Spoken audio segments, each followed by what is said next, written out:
Ni taifa, c'est un peuple beaucoup rodé. Ni taifa ya roho mgumu, ya shingo mgumu. Pardonne nos iniquités. Asema samehe uovu wetu. Pardonne nos iniquités et nos péchés. Samehe uovu wetu na dhambi yetu. Et prends-nous pour ta possession. Sie utubebe sawa shiko yako Baba. Amen. Amen. Alléluia. Amen. Alléluia. Amen. Ce matin, asubuhi ya leo, nous allons marcher sur notre thème qui dit si tu crois, inasema ukiamini, tu verras la gloire de Dieu. utaona utukufu wa Mungu. L'histoire qu'on vient de nous lire dans Jean, habari wanatoka kutusomea mu Yohana, c'était l'histoire de Jésus-Christ. Ilikuwa ni habari ya Yesu Kristo. Jésus-Christ a quitté dans Judée. Yesu Kristo alitoka Yuda, il est allé dans une autre contrée. Anaenda kufafasi nyingine. Pourquoi? Juu ya nini? Parce que dans Judée on cherchait à lapider Jésus. Huko Yuda balitafuta kumpiga Yesu mawe. Quand Jésus était sorti là-bas, wakati Yesu alitoka kule, la Bible déclare, Biblia inasema, là où Jésus était, kule Yesu alikuwa, on lui a envoyé des messagers. Balimtumia mjumbe en lui disant, na kumwambia hivi, que Lazare ton ami, asema Lazaro rafiki yako est malade, ni mgonjwa. Et après avoir reçu cette message, na kisha kupokea mjumbe, Jésus n'était pas allé vers Lazare. Yesu kwenda kule kwa Lazaro. Et la Bible déclare, na Biblia inasema, Jésus a dit, Yesu alisema, cette maladie hiyo magonjwa ne l'amènera pas à la mort. haitamuleta kukifo. Lazare sera guéri. Lazaro ataponeshwa. Après des jours, na kisha masiku, Jésus a dit à ses disciples, Yesu akambia banafasi, que notre ami Lazare, asema rafiki yetu Lazaro dort, analala. Et les disciples ont dit, lakini bamitume si Lazare dort, na kama Lazaro mwenye ça veut dire Lazare va se relever de son lit. atalamuka pa kitanda. Et après cela, na kisha ile, ils n'ont pas compris ce que Jésus disait. abakuelewa yenye Yesu alianza En réalité, Jésus parlait de la mort de Lazare. kweli Yesu alikuwa akisema juu ya kifo. Mais les disciples comprenaient que Lazare est toujours malade. lakini bamitume alielewa, balielewa. Après avoir Jésus parlé ceci, kisha Yesu kusema hivi, ils ont commencé à retourner. na bakaanza kurudia. Les disciples l'ont dit, mitume wakamwambia, Seigneur, Bwana, là où nous voulons retourner, tunapenda turudie. n'est-ce pas, il y a des gens qui cherchent à te lapider. Kumbe watu wanapenda kupiga maibwe. Là où nous voulons aller, kule unapenda kwenda. n'est-ce pas, il y a des gens Yesu huko baki, qui cherchent à te faire du mal. wanapenda kufanyia Mais mabaya. il y avait une personne parmi les disciples. Kulikuwa mtu mmoja katikati ya mitume, Il a dit à toutes les disciples, akaambia mitume yote, allons ensemble avec le Seigneur. asema tuende pamoja na Bwana. S'il fallait mourir, Kama ni kufa, nous allons mourir avec le Seigneur. tena kufa na Bwana. Ils ont pris cette décision. Alichukua hiyo mpango, Après, ils ont quitté. na kisha banatoka. Akasema Bwana anafika. Après avoir appris cela, Kisha kusikia ile habari, Marthe est allée voir le Seigneur. Martha alienda kuona Bwana. Et la Bible déclare Biblia inasema, que Marthe a dit au Seigneur Martha akamwambia Bwana, que si tu étais là, na kama ulikuwa, Lazare ne devrait pas mourir. Lazaro angekufa. Jésus lui dit, Yesu akamwambia, Lazare va ressusciter. asema Lazaro Et atafufuka. Marthe répondit, Martha akajibu, il dit à Jésus anaambia Yesu, que Lazare il va ressusciter asema Lazaro au atafufuka dernier jour, siku ya mwisho, au jour de la résurrection. siku ya ufufuko wa mwisho. Après avoir parlé Na ainsi, kisha kusema hivi, maintenant le Seigneur lui dit, Bwana akamwambia, Dieu, utaona utukufu wa Mungu. n'étais-je pas dit, la foi, imani, nous pousse à amener ce qui est mort ya kuleta vya et à avoir la vie. alikuwa na mwisho. J'ai défini comme ça la foi. La foi Imani est une main spirituelle inakuwa ni mkono qui nous kiroho, permet de prendre ce qui est spirituel tuweke ya et kiroho, de le faire que ce soit matériel. akifanya vikuwa vitu vya La kupata. foi Imani nous permet, inaturuhusu là où les gens voient des blocages, wale watu wanaona mais nous, nous vifungo, voyons comment nous allons presser. milango ya kufunguka. Quelqu'un peut dire Amen. Aseme amina. La croyance Uaminifu ne vient pas seulement au hasard. haikuyaki kwa ovyo. Mais la croyance vient c'est quand on apprend quelque chose. Inakuwa kama tuna La Bible déclare dans Hébreu Biblia inasema que la foi vient de ce qu'on a Nasema imani inatoka kwetu et tunasikia. ce qu'on entend vient de la parole de Dieu. Inatoka kwa neno la Mungu. Écoutez une chose. Sikia kitu kimoja. Moi j'ai résolu ceci. Mimi Il y a deux types de foi. kunakuwa aina mbili ya Il y imani. a la foi. Kuna imani Ce qui vient de Dieu. inatoka kwa Mungu. Qui est bon. Il peut nous permettre Inaweza kuturuhusu de vivre de bonnes choses. kuishi vitu vizuri. À cause de ce qu'on a entendu de Dieu. Juu ya ile tulisikia Mais il y a kwa aussi une fausse foi. na kuna imani nyingi. Les faux foi. Na kuna kwa imani ya uongo ya mubaya. Cette foi. Na ile imani Cette foi. ile imani On peut aussi nous informer de mauvaises choses. wanaweza kutuambia habari mubaya. Et que nous croyons en cela. Et nous vivons cela. Écoutez ce que Jésus a dit. Si tu crois, tu verras la gloire de Dieu. Comment vivre la gloire de Dieu? Au moyen de la foi. Comment vivre la gloire de Dieu? Au moyen de la foi. La foi nous permet certaines choses. La foi nous permet dans certaines choses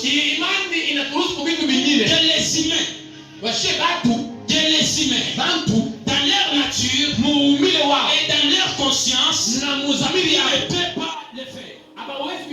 La foi est le domaine de Dieu. Donc tout celui qui veut opérer dans la foi doit opérer dans le domaine de Dieu. Pourquoi je dis cela? Parce que Dieu, pour qu'il fasse quelque chose dans la vie d'une personne, il ne consulte pas l'idée d'une personne. Et aussi, l'homme qui opère dans la foi, c'est une personne qui ne s'appuie pas aux intelligences des hommes. Je crois que quelqu'un ne m'entend pas. Je répète, j'ai dit la foi, c'est le domaine de Dieu. Pourquoi c'est le domaine de Dieu? Dieu, s'il veut opérer quelque chose, il ne consulte pas les humains. Dieu, s'il veut bénir quelqu'un, il ne considérera pas même son père. Dieu, s'il veut faire quelque chose, Dieu n'attend pas l'aide d'une personne. Dieu le fait par sa volonté. Dieu le fait selon ce qu'il fait. Et l'homme aussi qui opère dans la foi, il n'entend pas ce que les hommes parlent. Les hommes peuvent les décourager.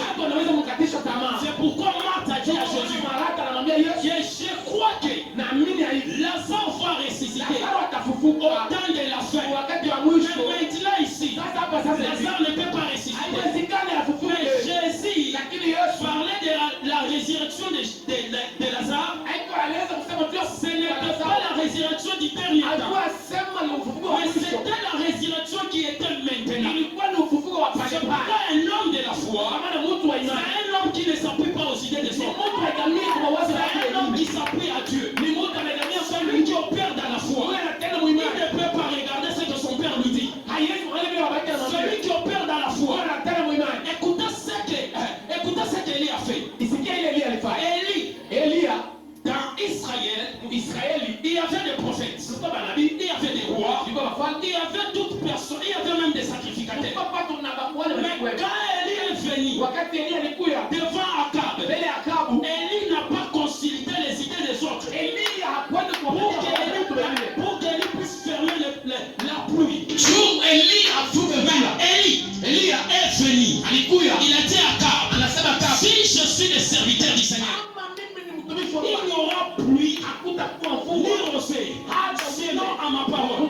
Ce n'est pas Dieu qui a dit à Élie de fermer la pluie, mais la bouche d'Élie obtenait quelque chose qui vient de Dieu. La bouche d'Élie obtenait une nature qui n'était pas la nature des sacrificateurs, qui n'était pas la nature des hommes. C'est pour cela Élie, il s'est pris à la place de Dieu. Élie a dit, je ne m'inquiète pas, ni de ma famille, ni du peuple d'Israël. Pourquoi? Parce que Élie, son souci était que les peuples puissent se retourner de Dieu. Non, c'est le peuple. Si le peuple acceptait de retourner à Dieu, par là la gloire de Dieu pourrait se manifester. Écoutez ce qu'un Samuel nous dit. À force de prise de l'arche en Israël, la gloire de Dieu était disparue. À cause de prise de l'arche en Israël, la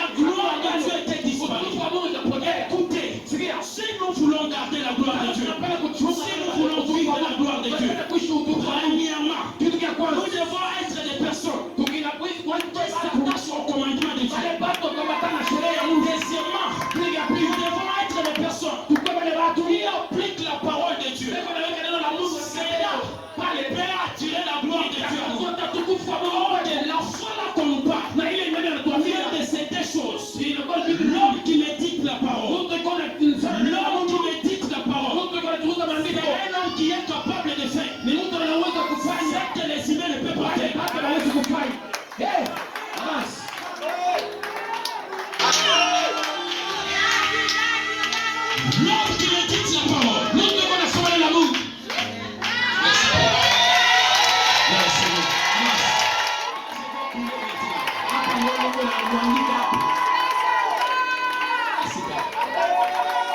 Écoutez une chose. Au commencement, la Bible déclare. Dieu a dit. Au commencement, la Bible déclare.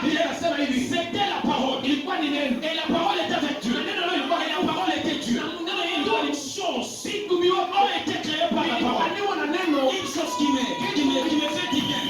La Bible dit rien de ce qui existe n'a pas existé sans elle. Donc tout ce qui existe a existé au moyen de la parole.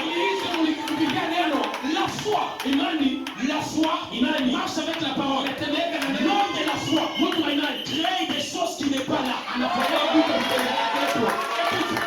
la foi, crée des choses qui n'existent pas. Je vais vous donner un exemple très simple. Quand papa prie pour les gens ici, pour les malades, papa ne nous consulte pas. Papa ne consulte pas nos intelligences. En lui, il obtient la parole qui transmet la guérison.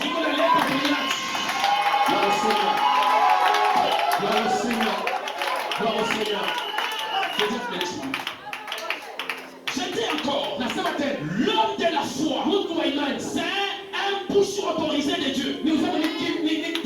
Tout ce qu'il dira, tôt ou tard, ça va se manifester. Écoutez une chose, Akab croyait. Élie a parlé au hasard. Il a parlé comme tous les prophètes. Il y aura quelque chose qui ne peut pas se faire. Écoute, Élie savait c'est lui qui était en lui. Savait c'est lui. Il avait envoyé devant toi. Écoutez une chose, je vais te dire. Écoutez une chose, je vais te dire. Si tu as la foi en toi, tu ne peux pas craindre la sorcellerie. L'homme de la foi, il est capable de ramener la vie. Là où il n'y a pas la vie. Écoutez une chose. Je suis dans la Bible. Dans Actes des Apôtres. J'espère en discuter même avec ça avec papa. Paul et Pierre. Qui a dit à Pierre, tu vas tuer Ananias et Saphira. Ce n'était pas même Dieu. Même Pierre a dit, comme tu as menti au Saint-Esprit, tu ne vivras pas. Tu as menti au Saint-Esprit, tu ne vivras pas. Pourquoi? Tu es en Pierre.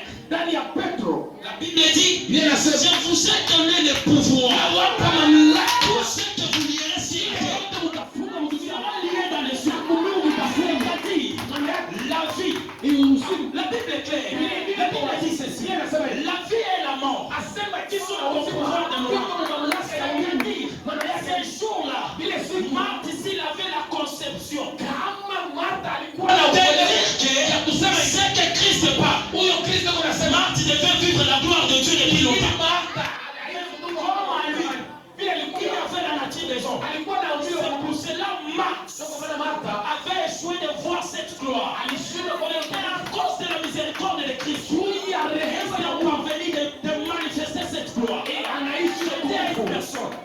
Si tu veux vivre la gloire de Dieu, tu dois être un homme de foi, un homme de parole. La deuxième des choses, l'homme qui veut vivre la gloire de Dieu, c'est quelqu'un qui doit savoir assimiler.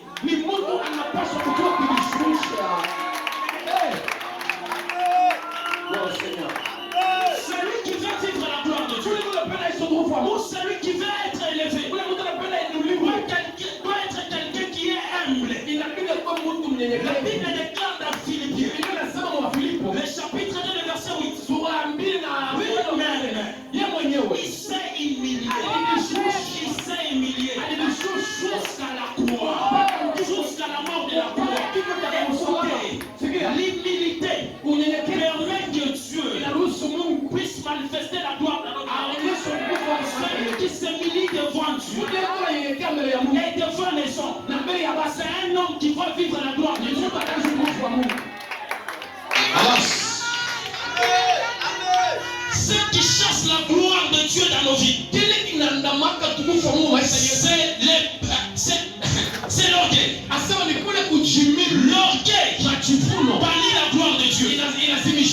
péché bannit la gloire de Dieu. Si tu veux vivre la gloire de Dieu, tu dois être une personne qui sait humilier devant toute personne. Malaïti kabakone boule. Je dis à une personne, il dit qu'avant tu vas coucher. Accepte que les gens te parlent. Nous sommes en tant que combat. Mais le problème, maintenant je vais te conseiller une chose. Attache-toi à Dieu. Attache-toi à Dieu. Celui que tu t'attaches, celui à qui tu t'attaches, c'est la personne à qui la Bible dit de la poussière.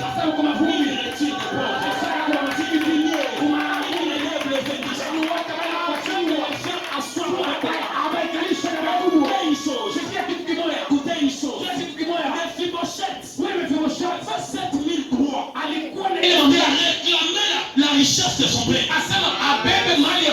Parce qu'il était un enfant du roi. Mais oui. Mephibosheth, malgré elle était infirme. Mephibosheth avait cette capacité de réclamer la richesse de son père.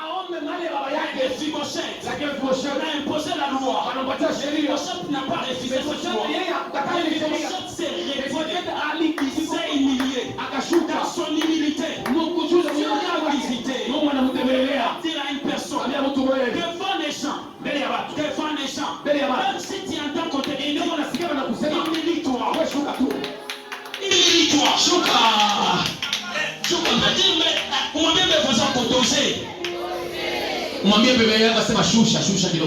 Même si Dieu te bénit, tu obtiens des véhicules et des véhicules, tu obtiens des maisons et des maisons. Mais humilie-toi. Dieu élève les humbles. Dieu s'oppose aux orgueils. Dieu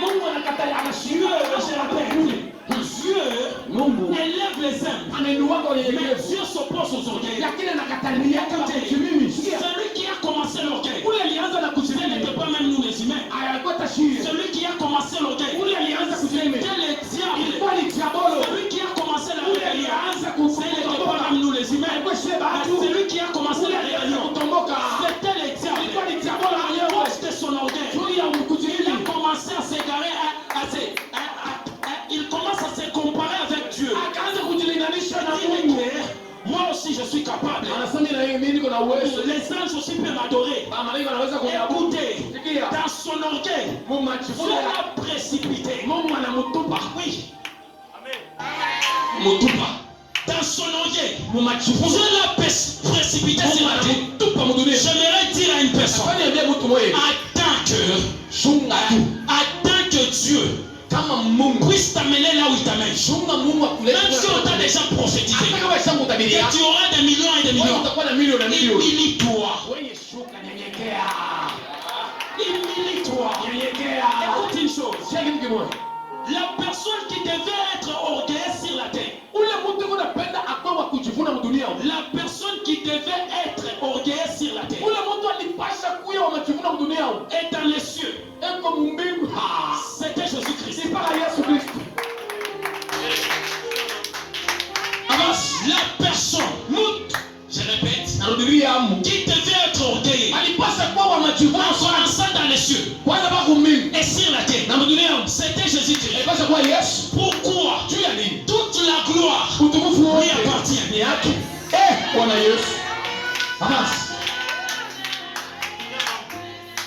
Toute la gloire lui appartient. Quand Jésus descendait, il devrait se dire, je suis le Fils de Dieu. Vous ne pouvez pas me faire quelque chose. Écoutez ce que Pierre dit à Jésus. Il est possible que tu invoques les faits. Et ça puisse embrasser ces gens. Mais Jésus a regardé. Il avait cette capacité. Il avait cette autorité. Mais il a regardé que ma mission n'était pas pour tuer. Ma mission, je n'étais pas venu sur la terre pour condamner. Mais je suis venu libérer les gens. Écoutez une chose. Pourquoi je dis cela? Quand on voulait arrêter Jésus,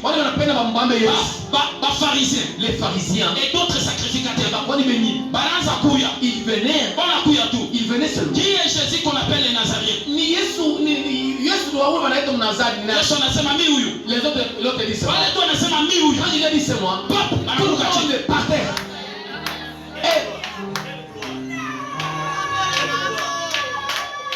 Jésus Yes, n'a pas voulu faire descendre les feux. yeye hakutaka ashushe moto. Pourquoi? Juu ya nini? En lui, il y avait une promesse. Ndani yake mlikuwa mamlaka. Et cette promesse était glorieuse. Na ile ahadi ilikuwa ya Et ils ont confié aussi cette promesse. na ile ahadi aliyopatia Il y avait quoi? ndani ya Yesu mlikuwa nini? En Jésus, Ndani ya Yesu il y avait ce qu'on appelle. mlikuwa ile tunaita Il a reçu les noms alipokea qui est au-dessus de tous les noms. ngulu ya majina yote. En Jésus, il y avait quoi? Ndani ya Yesu mlikuwa nini? En Jésus, il y Ndani avait ya Yesu mlikuwa en son nom. juu ya jina yake. Personne ne peut pas être sauvé. Mtu hakuna mtu Mais la anayeokolewa. personne qui obtenait cette promesse, Ule mtu alipokea ile il devrait être l'orgueilleux, un orgueilleux plutôt. alipaswa kuwa Mungu wa Mungu. Il devrait être quelqu'un de fier. Alipaswa kuwa mtu wa Il kujivika. devrait être quelqu'un qui se glorifie. Alipaswa kuwa mtu wa J'aimerais kujivuna. dire à une maman. Napenda niambie mama. J'aimerais dire à un papa. Niambie baba mwe. J'aimerais dire à un papa. J'aimerais dire à une maman. Niambie mama mwe. Que la gloire de Dieu Utukufu wa Mungu est réservée dans ta vie. iko maisha Mais à yako. condition, Kanuni moja. apprends-toi à t'humilier. Wewe ujifunze kunyenyekea. Jifunze unyenyekevu.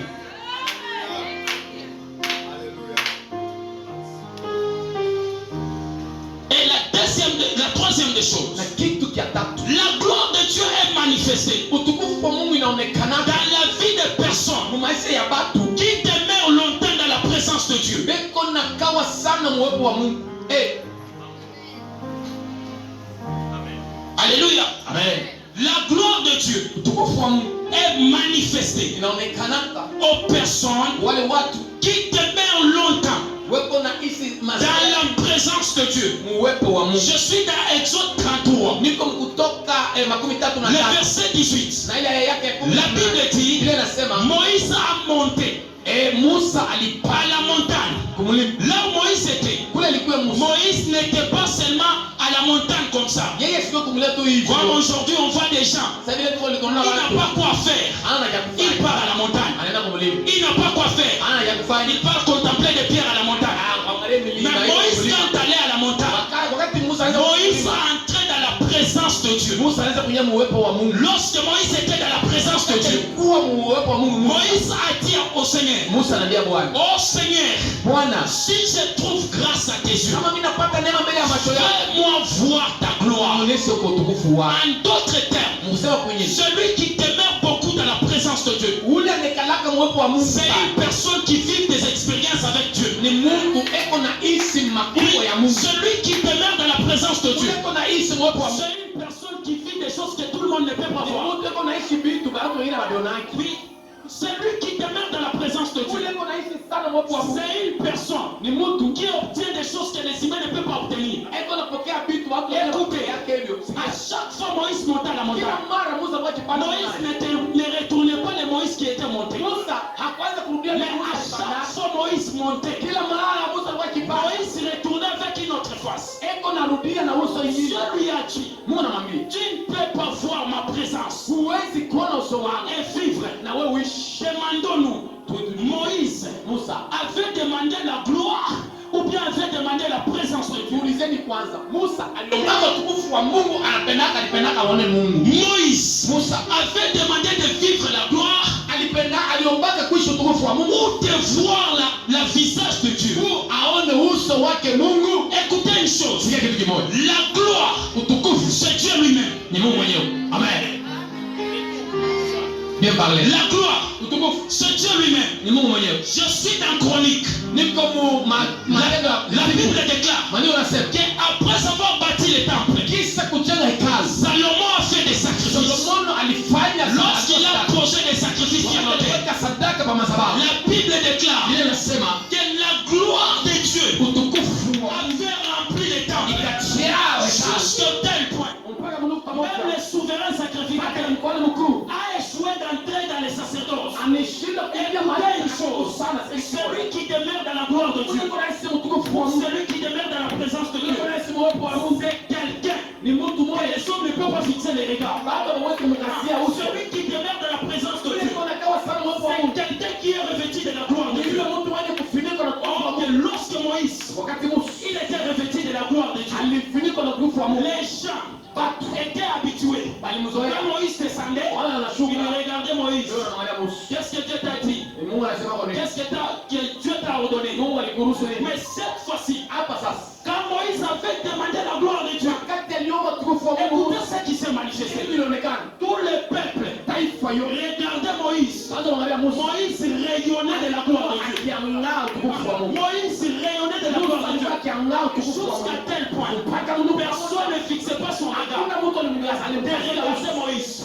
J'aimerais dire à une personne, ceux qui demeurent dans la présence de Dieu, ceux qui demeurent longtemps dans la prière, ceux qui demeurent longtemps à être attachés à Dieu, il y aura des gens qui échoueront comment te saluer. Yes.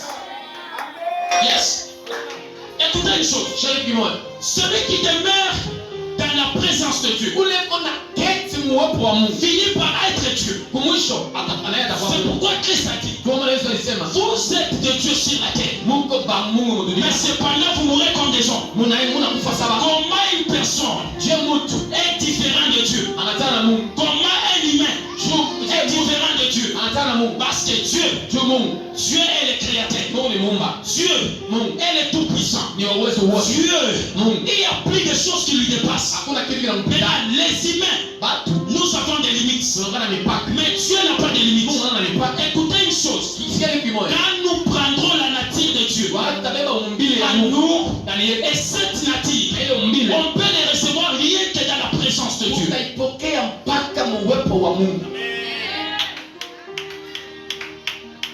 Que Dieu bénisse beaucoup. J'aimerais dire à une personne, si tu demeures longtemps avec Jésus,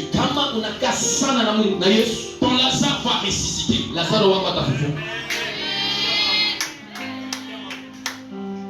Je le répète, si tu demeures beaucoup longtemps attaché à Dieu, ta destinée va briller.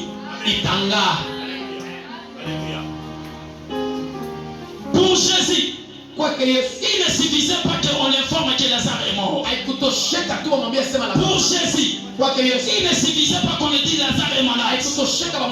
Mais pour Jésus, il connaissait à qui il s'attache. Tandis que Jésus priait de temps en temps. L'homme qui prie est capable de changer les temps. L'homme qui demeure avec Dieu est capable de changer avec l'état. Je suis dans Josué 10. La Bible déclare, les batailles étaient fortes. Les batailles étaient fortes. Le soleil voulait tomber.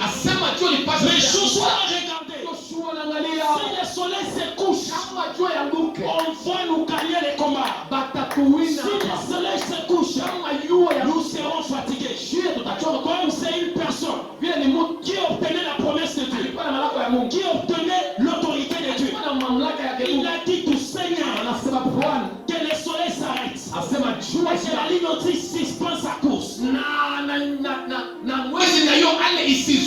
Écoutez une chose, les combats que tu mènes, c'est toi qui les rends que ce soit fort. Les combats que tu mènes, c'est toi qui les permets de s'agrandir encore.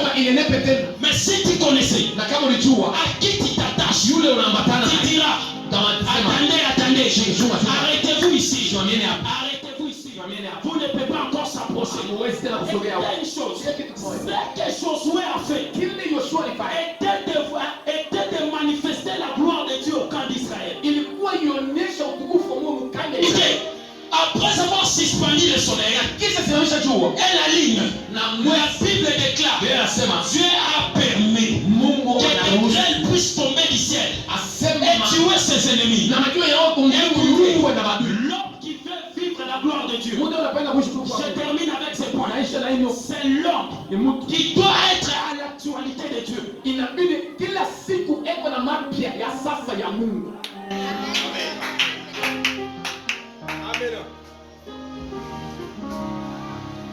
Que Dieu le bénisse beaucoup.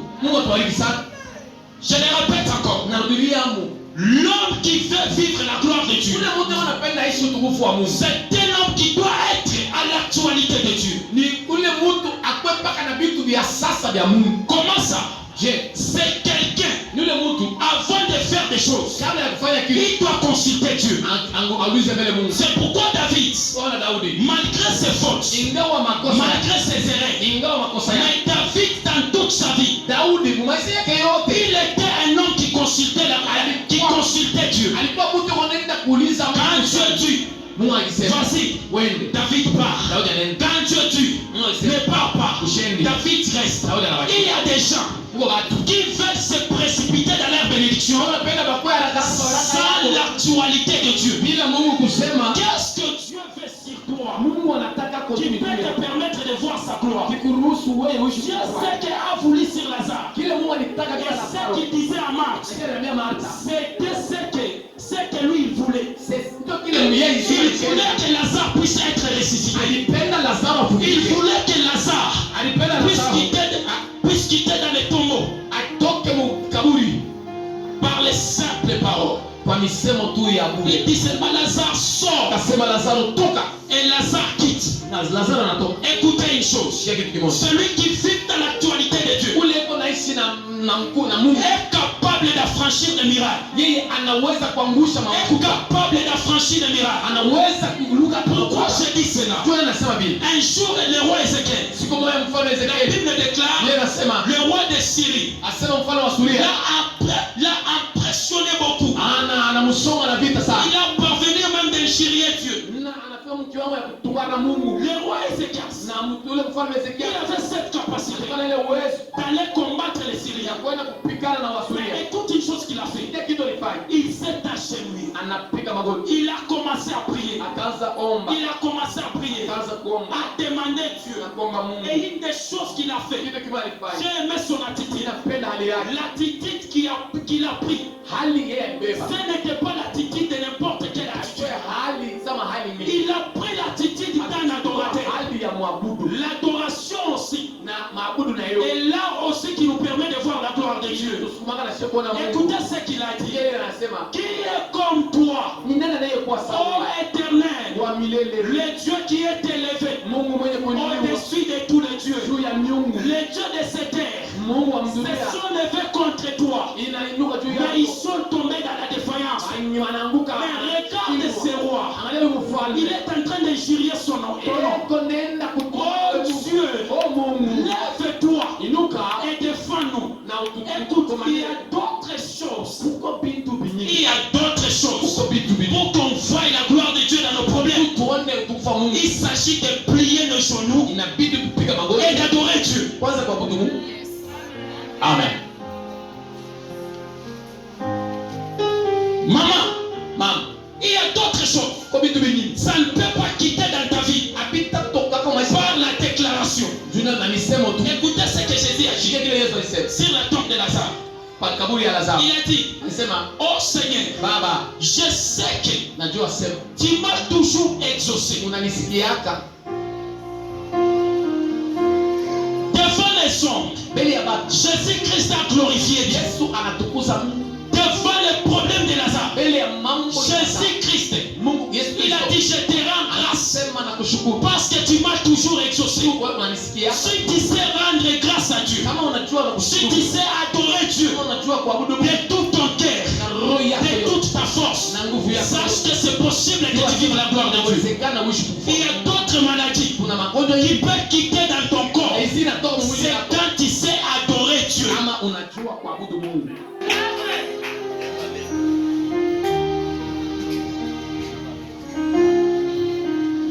D'autres choses dans ta vie pourra terminer.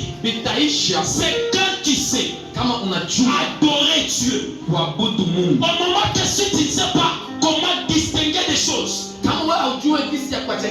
si tu ne sais pas vivre l'actualité de Dieu, à la place d'adorer, toi tu vas chasser les démons. À la place de chasser les démons, toi tu tu vas louer. wewe utaanza kusifu. Écoutez une chose. Sasa hivi kimoja. Jéricho n'était pas tombé haikuanguka par des chars. na mafarasi. Jéricho n'était pas tombé haikuanguka par des armées. na majeshi. Écoute ce que Dieu a dit. Vous allez faire 7 tours seulement. Mtazunguka pendant 7 jours. mara 7. Mais or le chiffre 7. Lakini ile namba 7. Selon la création. Kulingana na umbaji. Le premier jour, siku ya kwanza Dieu a travaillé. Le deuxième jour, siku ya pili Dieu a travaillé. Le troisième jour, Dieu a travaillé. Arrivé au 7e jour, siku ya 7. Dieu a fait quoi?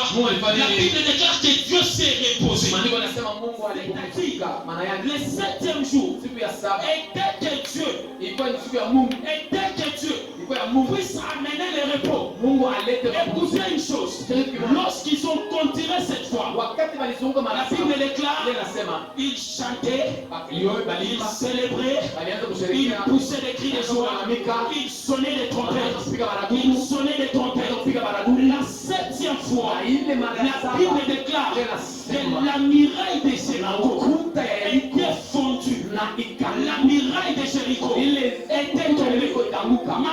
Maman, papa, il y a certaines choses. Ne te casse pas la tête. Il y a certaines choses. J'aime ce que papa dit. Dans certains combats, il faut avoir l'esprit de Juda. Oui, si tu as l'esprit de Juda, tu vas louer seulement l'Éternel. Après avoir loué l'Éternel, il y a des choses qui vont se passer dans le camp de tes ennemis. Quelqu'un peut me donner amen. Écoutez une chose. Si tu ne sais pas comment louer Dieu, il y a certaines choses dans ta vie qui commenceront à te résister. Si tu ne sais pas adorer Dieu, il y a certaines choses qui commenceront à te résister. J'aimerais citer la gloire de Dieu est là pour les hommes qui l'obéissent.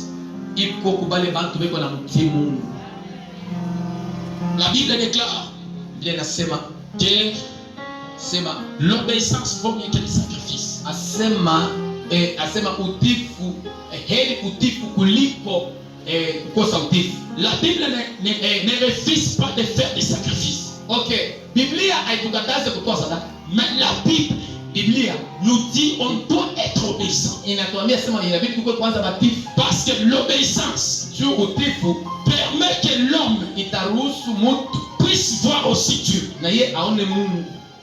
Quelqu'un bénisse beaucoup. Mungu atubariki sana.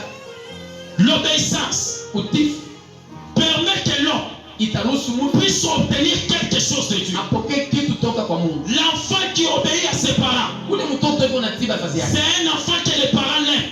Ni yule mtoto babazazi wanampenda.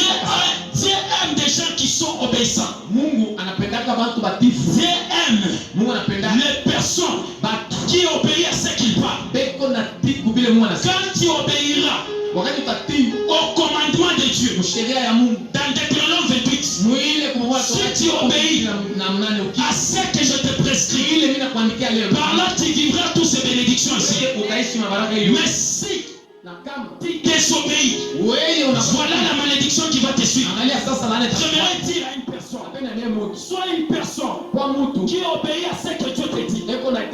Sois une personne qui ne s'oppose pas à la volonté de Dieu.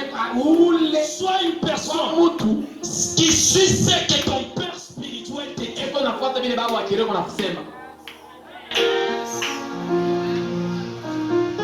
La Bible déclare dans 1 Chronique, confiez-vous à Dieu. Et confiez-vous à ses prophètes, ses serviteurs, par là que vous réussirez. Écoutez une chose, Marthe avait oublié quelque chose, que ce que le Seigneur lui avait dit. Écoutez, quand le Père spirituel te parle, ou quand Dieu te parle, on ne s'oppose jamais à sa parole. Quelqu'un bénisse beaucoup. Quelqu'un bénisse beaucoup. Si on te dit va à gauche, vas-y à gauche. Si on te dit va à droite, vas-y à droite. Le problème, mambo c'est avoir en toi l'obéissance. ni ndani yako mkwe utifu. L'homme qui obéit Mtu yuko na obtient le miracle de Dieu. anapokea miujiza kutoka kwa Mungu. Si Pierre Kama Petro avait dit, alisema je ne peux pas aller encore pécher, siwezi kwenda tena kuloba samaki. Pierre ne devrait pas trouver de poissons. Yeye hangeenda kukuta samaki. Il a fait toutes ses courses pendant la nuit. Bushuku bote Il anazunguka. a travaillé. Tumika na tumika. Mais quand Jésus est venu, Wakati Yesu alikuja, il a dit seulement, anamwambia situ, donne-moi ta barque. unipatie chombo. Après avoir lui donné, Kisha kumpa qu'est-ce que Jésus a fait? Yesu alifanya. Jésus a annoncé la bonne Yesu nouvelle. analeta habari njema. Après avoir annoncé, Kisha kuleta habari Jésus njema. a dit quoi? Yesu alisema, Pierre, Petro, va pécher. wende sasa Pierre a kupona. dit, Seigneur, Asema Bwana, j'ai travaillé pendant toute la nuit, bushuku bote tunatumika. mais je n'ai rien obtenu. Shia tumpati. Mais écoute ce qu'il a ajouté. Vile anaongeza. Sous ta parole, Juu ya kumisemo ya je jeterai les filets. yenda kutupa Donc, maji. c'est-à-dire, Manake Pierre, Petro à ce jour-là, vile siku Pierre n'avait pas jeté yeye hakutupa son filet sur la mer. nyavu pa maji, Mais Pierre avait jeté lakini Petro son alitupa filet sur la parole de Dieu. nyavu yake pa misemo ya Yesu. Écoutez une chose. Sheri kimoja. C'est que la parole de Dieu te dit de faire. Kile neno la Mungu anakuambia kutupa. Obéis à cela. Wewe Sur la parole de Dieu. pa misemo ya Je déclare dans la vie d'une personne ya mtu mmoja. que c'est que tu aussi tu obéis Dieu Na ukiamini Mungu avec fidélité na uaminifu et intégrité du cœur.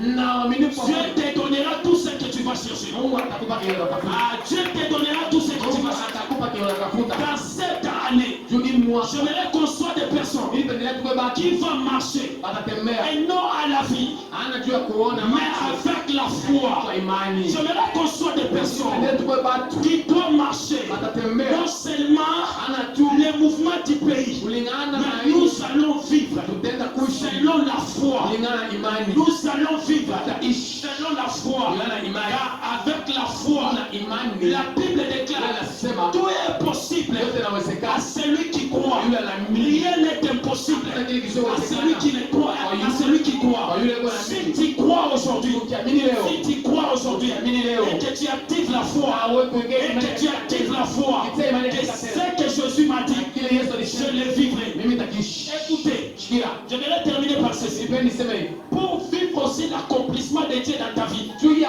kuishi kutimizwa malengo ya Mungu maisha yako. il faut avoir aussi la foi. Inabidi uwe na imani. Même la prophétie Hata miji hata unabii se manifeste dans la vie d'une personne. inaonekana kwa maisha ya mtu Ça dépend de la manière dont la personne croit ces prophéties. kulingana na namna ule mtu anaamini kuile matabiri. Que Dieu nous bénisse beaucoup. Mungu atubariki sana. Même la prophétie Hata se manabii réalise inatimizwaka dans la vie d'une personne. maisha ya mtu Ça dépend du degré de la foi qu'il a. kulingana na ile imani, hatua ya imani iko nayo. Je prie à une personne Mimi ombea mtu que le bon Dieu Mungu mwema wewe. réanime la foi qui est en toi. Mungu tena apulize imani Je yako. prie le bon Dieu, Naomba Mungu mwema wewe. le Dieu qui a créé les cieux et la terre, Kwa mbingu na nchi. qu'il puisse activer la foi en toi. Atie imani yako katika tendo. Car la Bible déclare Biblia inasema la prière de la foi maombi ya imani sauvera des malades. asema itakuwa na La mgonjwa. prière de la foi Maombi ya n'est imani pas là seulement pour sauver les malades, inapotupa ya mais la gogo. prière de la foi est là pour ressusciter. La prière de la foi, je dis à une personne, la prière de la foi peut tirer ta bénédiction de loin. Inaweza kukokota baraka yako toka mbali. Écoute ce que j'ai résolu. Ile vile unaweza pale. La foi Imani peut attirer inaweza kukokota la bénédiction baraka. que tu devrais obtenir dans 2028 Hiyo inapaswa kupata mtemi. et que tu le vives dans 2025. Na unaishi mwaka.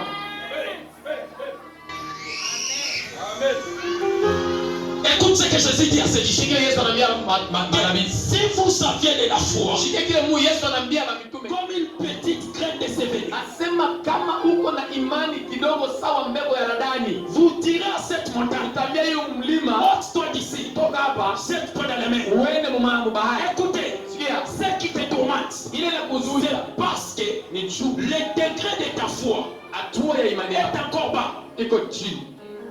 Ce qui te résiste, Kile kiko na kuhataria kile. écoutez ce que Jésus dit. Sikia Yesu anasema, Si vous aviez de la foi, kama uko na imani, vous direz à cet démon, ukaambia pepo sors et pars. toka wewe.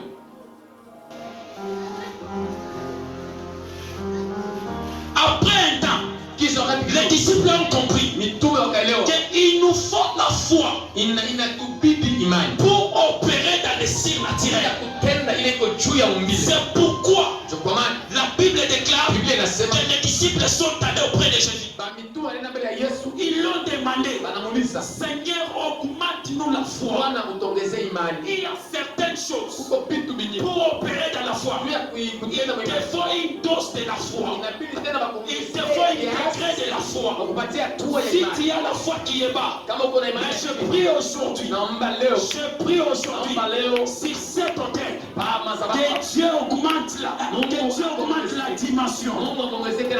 Je disais à une personne, celui qui va croire à ses paroles, celui qui va croire à ses paroles, que la foi de toi permet de t'amener où ce que tu manquais à voir.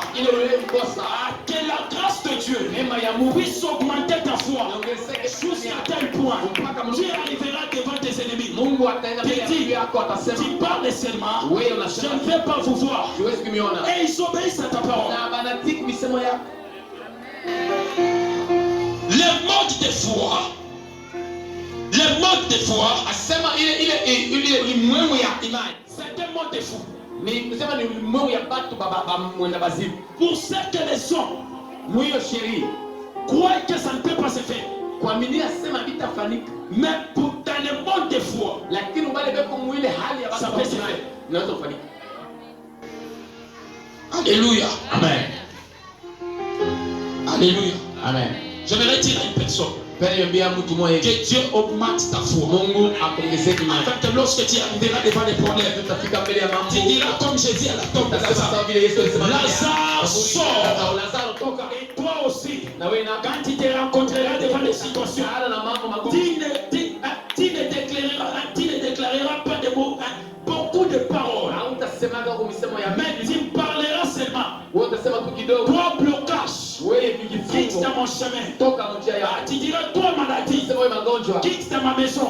Tu diras toi chômage, quitte dans ma vie. Pourquoi tu obtiens la parole de la foi? Que Dieu bénisse beaucoup. Que Dieu bénisse beaucoup. Quelqu'un peut dire Seigneur Jésus.